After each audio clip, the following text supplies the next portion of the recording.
It is not limited to a certain group of countries or a single or 3 or 4 countries.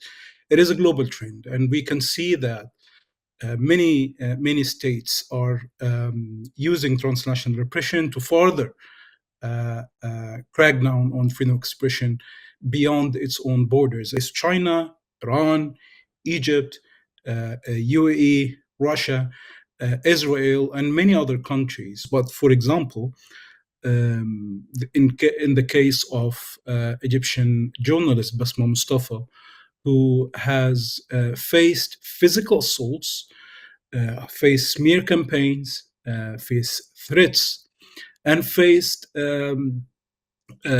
self-censorship, faced censorship abroad.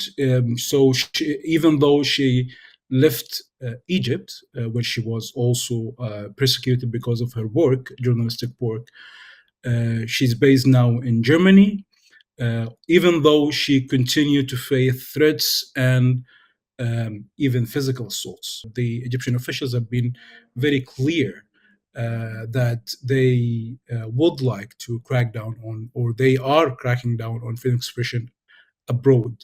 And we can see that very clear in the statement by the former Egyptian official Nabila Makram Abed, when she threatened in 2019 Egyptians abroad who criticized the government, saying that they should be cut to pieces, which also was very clear intention that there will be further crackdown on activists abroad. And we can see that the effect of transnational repression could take many forms and would have many effects attached to it. So we can see that people sometimes, in some cases, lose their jobs, lose their source of livelihood. In many cases, their physical safety become at risk. They are being assaulted.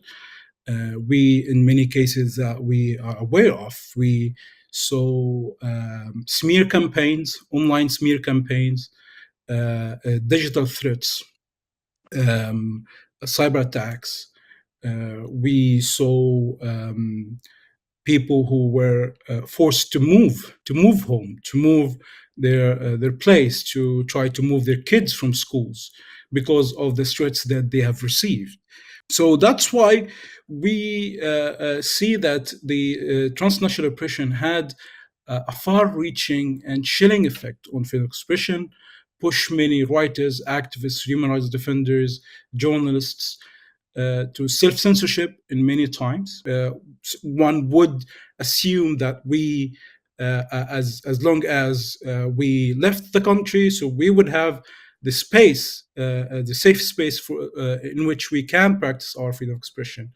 But unfortunately, the transnational repression is working specifically and systematically against this space, shrinking this space very, very, very little, and push critics, human rights defenders, journalists, poets, writers, push them into self-censorship, put them under huge stress even abroad. Thank you.